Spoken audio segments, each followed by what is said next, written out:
बिस्मिल्लाहिर्रहमानिर्रहीम अस्सलाम वालेकुम। आप इजी वीजा यूट्यूब चैनल देख रहे हैं।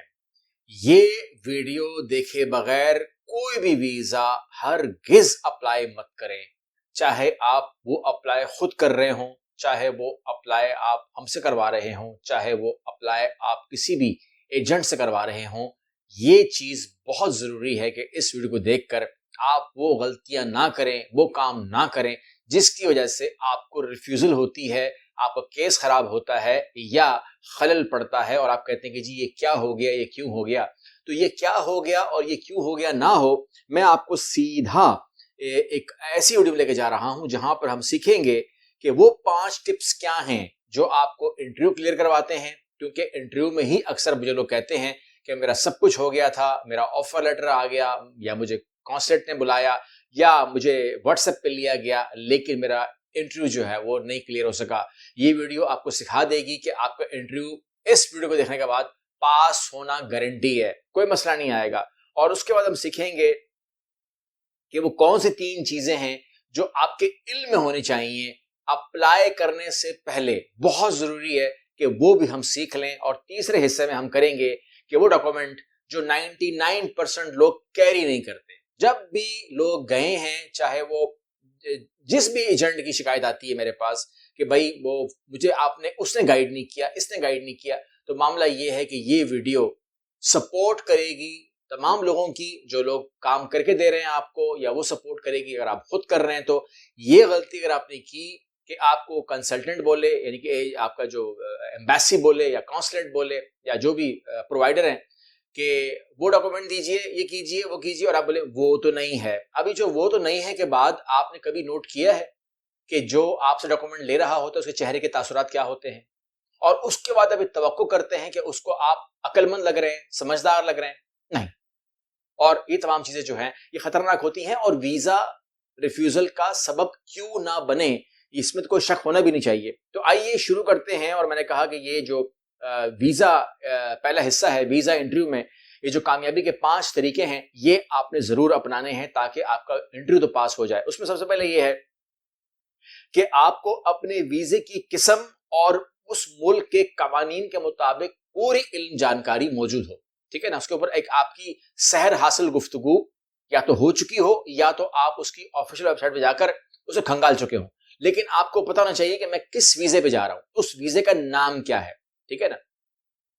अगर कनाडा है तो क्या मुझे पीएनबी पे भेजा जा रहा है, मेरी एक्सप्रेस एंट्री है, मैं लिनिया पे हूं या मैं विदाउट लिनिया हूं, ठीक है ना, या मैं टेम्परेरी रेजिडेंसी के ऊपर हूं, या मैं स्टडी वीजे पे हूं, या मैं ट्रांजिट पे हूं, या मैं विजिट पे हूं, या मैं क्या मेरा वीजा है, उसके बारे में मुकम्मल जानकारी जरूरी है। अल्लाह ना करे कि आपको आपका वीजा कंसल्टेंट पूछे कि आपने कौन सा टाइप का वीजा अप्लाई किया है, तो आपने कहा ये तो मैंने अप्लाई ही नहीं किया, ये तो एजेंट ने किया है, समझ लीजिएगा। ठीक है। अच्छा, आगे चलते हैं। दरखास्त फॉर्म, सपोर्टिंग डॉक्यूमेंट्स और अपने प्रोफाइल का हर हिस्सा आपको पढ़ना है, समझना है। ठीक है ना। एजेंट ने बनाया है वाली बात नहीं होती है, ये आपके इल्म में होना चाहिए कि मेरे डॉक्यूमेंट क्या हैं, क्या बोल रहे हैं। You should know everything very very nicely. Number 3 है जी ये या वर्क वीजा के कवानीन आपको इल्म होने चाहिए। यानी कि फॉर एग्जांपल अगर पीएनपी है तो, या एक्सप्रेस एंट्री है, या आपका टेम्परेरी वर्क वीजा है, या आपका जो भी है शॉर्ट टर्म है, लॉन्ग टर्म है, कितने महीने वाला वीजा है, तो ये आपको पता होना चाहिए। अगर फॉर एग्जांपल आपको पता ही नहीं कि मेरा वीजा कितने अरसे का है, लेट से आपको बंदा पूछता है कि आप वापस कब आओगे। अब एक केस हमारे सामने हुआ था, उस बंदे को कनाडा से डिपोर्ट किया गया, कनाडा पहुंच गया, ठीक है ना, यहां किसी ने पूछा ही नहीं उसको, ठीक है, निकल गया यहां से, या पता नहीं क्या किस तरह से निकल गया बाहर। तो जब वो पहुंचा तो वहां से वो डिपोर्ट हो गया। हम तो उसका मैसेज रिसीव कर चुके थे कि he is in Canada, thank you very much, हो गया। उसके बाद जब वापस आया तो पता लगा कि उसको पूछा गया कि कितने अरसे यहाँ रहोगे, तो उसने कहा 6 महीने। ठीक है ना। अब 6 महीने विजिटर वीजे वाला नहीं बोलता, क्योंकि उसके जो टिकट थे ना जो हमने लगाए थे, वो कह रहे थे कि ये बंदा 1 महीने के लिए आया है। जब उसने 6 महीने कहा तो उसे क्यों ना वापस भेजें। ठीक है ना। ये तमाम चीजें जो हैं ये बहुत जरूरी हैं। इसके अलावा आपके पास अपनी फीस, अपनी अपॉइंटमेंट और अपने डॉक्यूमेंट्स की मुकम्मल लिस्ट होनी चाहिए। वो तमाम के तमाम कॉपीज आपके पास होनी चाहिए। और ये बात दिमाग में रखिएगा कि अगर आप ये तमाम चीजें नहीं कैरी करते तो फिर समझ लीजिएगा कि इसमें कोई शक नहीं होना चाहिए कि वो आपका जो काम है वो आपका खत्म हो जाएगा। आगे बढ़ते हैं हम। इंटरव्यू के अंदर हम बात करते हैं तो वो है कि आपकी ईमानदारी और आपका एतमाद, ये दोनों चीजें बहुत ज्यादा मायने रखती हैं। इंटरव्यू में आपको हमेशा सच बोलना है, बिल्कुल झूठ नहीं बोलना है और एतमाद के साथ रहना है। जवाब देते वक्त आपने अपनी खुद एतमादी जो है वो जाहिर करनी है। घबराहट या एक्टिंग दोनों चीजें नहीं करनी है, ठीक है ना। कुछ लोग होते हैं वो बार बार घड़ी देख रहे होते हैं कि मुझे ऑफिस जाना है, मैं वापस, मतलब आपने एहसान किया हुआ है वहां पर आके, तो ये नहीं करना है। आपने बिल्कुल कूल एंड काम रहना है, ठीक है ना। ठंडा जिसे कहते हैं ना, बिल्कुल तबीयत में ठंडक, थोड़ी सी सुकून रखिएगा। और आजकल यही चीज हमारे माशरे से मुकम्मल तौर पर गायब हो चुकी है। ये नहीं कि फॉर एग्जांपल अगर आपसे वो पूछे कि आपका मकसद क्या है जाने का, तो आपके पास उसका एक बहुत ही छोटा छोटा और बहुत ही साफ जवाब हो, जो कि बिल्कुल क्रिस्टल क्लियर हो।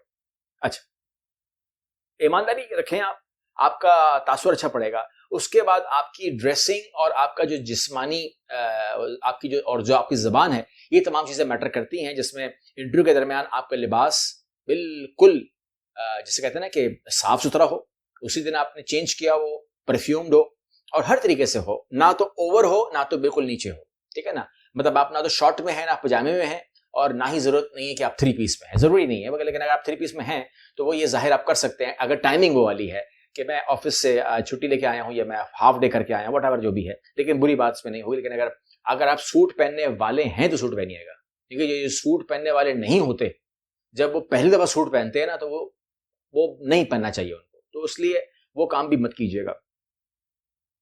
हाथ हिलाने की जरूरत नहीं है, टांगे हिलाने की जरूरत नहीं है, हर वक्त मुंह हिलाने की जरूरत नहीं है, बालों में हाथ मारने की जरूरत नहीं है। और इसके अलावा आपने आईज टू आईज कांटेक्ट नहीं तोड़ना है, ठीक है ना। आईज से आईज मत हटाना।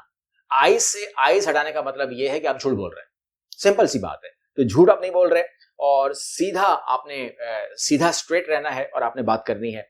गैर जरूरी इशारे या बेचैनी को आपने नहीं जाहिर करना, ठीक है ना। आपके अंदर कोई भी ठूट फूट है, कोई भी डर लग रहा है, कोई परेशानी है, तो उस जो भी मरोड़ उठ रहे हैं उसको जाहिर करने की जरूरत नहीं है।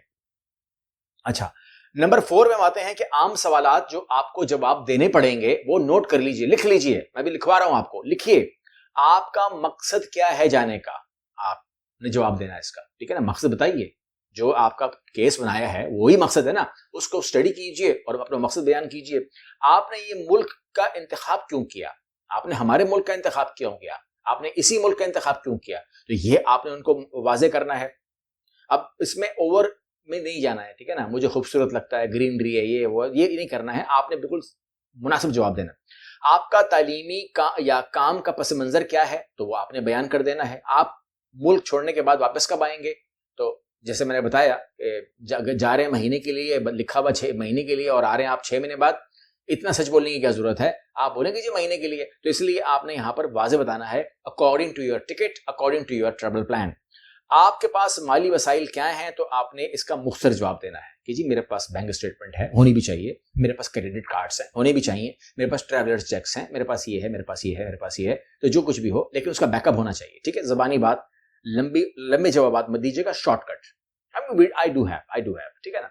अच्छा, अब आपके ऊपर पड़ता है दबाव, क्योंकि वो माहौल के अंदर एक दबाव आ जाता है, तो इंटरव्यू के दौरान पुरसुकून रहना बहुत जरूरी है। अगर कोई सवाल समझ में ना आए तो फौरन जवाब मत दें घबराहट में आके, ठीक है ना। Oh sorry madam please, madam no madam, ये मत कीजिएगा। पुरसुकून आपने रहना है और उसके अंदर आपने जवाब को ठहरिए, पुरसुकून अंदाज में नपतुल्ला जवाब उसको आप दे सकते हैं। अच्छा, सांसें जो है ना, वो जो आपका बीपी है या सांसें हैं, उनको आपने कंट्रोल करना है और आपने अपनी घबराहट जो है उसका मैंने कहा इजहार नहीं करना, क्योंकि आपका रवैया जो है वो बहुत कलीदी किरदार अदा करता है इसके अंदर। अच्छा, किसी भी वीजा को अप्लाई करने से पहले जिन बातों का ख्याल करना जरूरी है वो मैं आपके सामने रख देता हूं, क्योंकि हर मुल्क के अपने कवानीन हैं, अपनी जरूरियात हैं, तो उसके अंदर आपको जो भी आप कर रहे हैं, फॉर एग्जांपल अगर आप कहते हैं कि जी मैंने यूरोप का वीजा अप्लाई करना है, अच्छी बात है। शेंजन का वीजा अप्लाई करना है, अच्छी बात है। उसके लिए आपके पास माली सबूत क्या है, ठीक है ना, हाउ स्ट्रांग यू आर। इसके अलावा आपकी रिहाइश का इंतजाम क्या है, होटल बुकिंग दिखा दो, ठीक है ना। और आपके पास इंश्योरेंस है कि नहीं, होनी भी चाहिए और होनी भी चाहिए, ठीक है ना, जेब में भी हो और लेनी भी जरूरी है। बगैर मालूमात की दरखास्त देना रिजेक्शन का सबसे बड़ा सबब बनता है, और उसके लिए आपको जो हल निकालते हैं, हल ये है कि आपको उसकी ऑफिशियल वेबसाइट को स्टडी करना है, आपको वीजा अपडेट्स पढ़नी है, 2000 हर साल पढ़नी है, क्योंकि अपडेट होती हैं, और फॉर्म्स और डॉक्यूमेंटेशन की मुकम्मल लिस्ट भी आपको तैयार करके उसको टिक करना बहुत ज़रूरी होता है। और आगे हम बढ़ते हैं तो हम बात करते हैं अपने माली वसाइल और सपोर्ट डॉक्यूमेंट्स को तैयार करने की। वीज़ा ऑफिसर आपसे पूछ सकता है कि आप मुल्क में रहने और काम या तालीम हासिल करने के लिए माली तौर पर कितने मुस्तहकम हैं। आपने ये सब साबित करना है। आपकी मिसाल के तौर पर आपकी बैंक स्टेटमेंट है, आपका टैक्स रिकॉर्ड है, आपका जॉब लेटर है, ये तमाम चीज़ें आपने ही प्रोवाइड करनी है और प्रूफ करनी है। सही और मुकम्मल डॉक्यूमेंट्स ना देने से आपका वीज़ा रिजेक्ट नहीं होगा तो और क्या होगा। असल और वाज़ डॉक्यूमेंट्स आपके साथ होने चाहिए। हर चीज़ की कॉपी आपके पास होनी चाहिए। अगर स्पॉन्सर है तो वो लेटर भी आपके पास लाजिमी तौर पर होना चाहिए। नंबर तीसरा पॉइंट है, अपने मकसद और प्लान को साफ रखें और वाज़े रखें। यानी कि जो अफसर है वो आपसे मुल्क में आने और जाने के मकसद के बारे में ध्यान से बात करता है और उसके ऊपर बहुत ध्यान देता है, फोकस देता है। ठीक है ना। आपका मकसद काम है, तालीम है, फैमिली विजिट है, क्या है, असल में क्या है। ठीक है ना। ये शिशुपंज मत रखें अफसर को। ठीक है ना। मैं देखूंगा, सोचूंगा, करूंगा, ये भी है, वो भी है, नहीं मैं शायद पढ़ने शुरू कर दूं, और नहीं मैं घूमता रहूंगा, तो ऐसा नहीं चलेगा। आपका मकसद अगर गैर वाज़ेह होता है तो वीजा रिजेक्शन हो सकती है। और अपने मकसद के बारे में मुख्तसर और शॉर्ट जवाब आपने देने हैं। क्लियर कट कहते हैं ना, क्रिस्टल क्लियर, वही आपने काम करना है। ठीक है। अब हम बढ़ेंगे अपने उस हिस्से की तरफ जहां हमने वीजा दरखास्त के दौरान अक्सर जो चीजें हम नहीं कैरी करते, भूल जाते हैं, और जिसकी वजह से ही हमारे वीजा रिफ्यूज हो जाते हैं, क्योंकि आप उसे कुछ दे ही नहीं रहे। जब तक आप देंगे नहीं, वीजा के अंदर पेपर बोलता है, अगर पेपर नहीं है तो आप नहीं हो। सिंपल सी बात यह है। ठीक है। पासपोर्ट के साथ जो आपने कागजात जोड़ने हैं और जो होते हैं आपके पास कैरी करने आपके हाथ में, वो क्या है। पासपोर्ट काफी नहीं होता जनाबे वाला। आप ये नहीं कह सकते कि पासपोर्ट तो है ना, कर लो कॉपियां इसकी, तो वो कॉपियां तो नहीं करेगा ऑफ कोर्स, लेकिन वो कुछ और आपको कह सकता है, और वो आपका आखिरी ही जुमला होगा जो वो कहेगा आपके लिए। तो इसके लिए आपको जो करना है वो ये है कि अक्सर लोग जो आप नहीं करते हो, पासपोर्ट की कॉपी करनी है आपको। इसके अलावा पहले तमाम ट्रैवल और तमाम वीजे उसकी कॉपी करनी है। पासपोर्ट की मियाद खत्म होने की तारीख आपकी क्लियर होनी चाहिए, और हर सभी की कॉपी बनाएं। और असल पासपोर्ट भी आपके पास होना चाहिए, चाहे उसकी वहां पर रिक्वायरमेंट हो या ना हो। चाहे वो, क्योंकि आपने ये नहीं कहना मुझे तो पता लगा था आप पासपोर्ट लेते ही नहीं है, जमा ही नहीं करते, ई वीजा आएगा वो तो घर पे आ जाएगा, तो मैं क्यों ले आऊं पासपोर्ट। लेके जाना है ओरिजिनल पासपोर्ट। ठीक हो गया। कोई भी चीज अपनी छोड़नी नहीं है, आपने दिमाग में रखिएगा। उसके बाद फाइनेंशियल डॉक्यूमेंट्स हैं, माली दस्तावेजात हैं। वीजा ऑफिसर आपसे माली हैसियत के बारे में सवाल कर सकता है। अक्सर लोग ये भूल जाते हैं कि उनके पास 6 महीने की बैंक स्टेटमेंट होनी चाहिए, तनख्वाह की रसीदें होनी चाहिए, बिजनेस के प्रूफ्स होने चाहिए, लेटर हेड्स के ऊपर आपकी जॉब की मामला होने चाहिए, टैक्स रिटर्न्स आपके होने चाहिए, और स्पॉन्सर की माली दस्तावेजात अगर कोई है, अगर वहां से हुआ है तो वो भी असल पूरी फाइल होनी चाहिए। और ये तमाम चीजें जो हैं ये इंतहाई क्लियर कट हों। आखिरी में हम बात करेंगे आपकी जो तीसरा पॉइंट है तालीमी और प्रोफेशनल दस्तावेजात की। उसमें वीजा के लिए तालीमी और काम का सबूत जरूरी है। अक्सर लोग भूल जाते हैं और डिग्री और सर्टिफिकेट की कॉपियां नहीं करते, ट्रांसक्रिप्ट की कॉपी नहीं करते, वर्क रेफरेंस लेटर या जॉब सर्टिफिकेट की कॉपियां नहीं करते। कहते हैं कि जी बस वो मैंने बता तो दिया था ना, पहले से कर देता, आपके पास होगा। जैसे फॉर एग्जाम्पल हमारे पास लोग इंटरव्यू देने के लिए आते हैं ना, तो वो ईमेल कर देते हैं हमको अपने क्या कहते हैं उसको, सीवी। तो जब हम उससे कहते हैं कि आप आ गए हैं ऑफिस में, जी हाँ, अपनी सीवी दीजिए ताकि आपसे बात की जाए। कहते सीवी तो मैंने कर दी ना आपको ईमेल, अब जनाब वाला वहीं कर काम रोक दीजिए। अब वो सीवी निकाली जाएगी, ढूंढी जाएगी, उसके बाद उसका प्रिंट आउट होगा, उसके बाद जनाब की सीवी आएगी, उसके बाद हम उनसे मुखातिब होंगे। तो हम नॉर्मली बगैर सीवी के बात कर देते हैं। हम कहते हैं ठीक है, फिर आपसे बाद में बात होती है, यानी कि केस आपका रिफ्यूज हो जाता है। तो इस तरीके से जॉब रिफ्यूज हो जाती है। सिंपल सी बात यह है। तो डॉक्यूमेंट आपके पास होने चाहिए। रिहाइश का सबूत और सफर का सबूत बहुत जरूरी है। आपके पास प्रॉपर होटल बुकिंग होनी चाहिए, उसके ऊपर उसके जो रेफरेंस नंबर है वो होना चाहिए। अगर वो उसको वाजे चेक करना चाहें तो वो भी होना चाहिए। नहीं कि ईमेल आ जाए बस ठीक है जी मेरे पास बुकिंग है, ये काफी नहीं है, या मैं सोच रहा हूं कि मैं ये फला होटल बुक करूंगा, लिख के ही चला गया हूं, ऐसा नहीं है। आपके पास उसका रिजर्वेशन नंबर होना चाहिए। इसके अलावा जो इजाफी मामलात हैं उस पर अगर थोड़ी सी बात करें तो उसमें जो जरूरी हो सकता है कि आपको जरूरत पड़ जाए, उसमें तस्वीरें लेके जाएं अपनी, जो उन्होंने मांगी होती है ना, व्हाइट बैकग्राउंड में चाहिए या ब्लू में चाहिए, या क्या साइज है उसका नाप तोल करके, वो जरूर लेके जाएं अपने साथ। बहुत जरूरी है, क्योंकि बाजू का तो कहते हैं कि जी तस्वीर में ये मसला है, ये मसला है, ये मसला है, पीछे नहीं किया आपने, ये नहीं किया, साइन नहीं किया, ये नहीं हो रहा, वो तमाम चीजें आप साथ लेके जाएं तस्वीरें।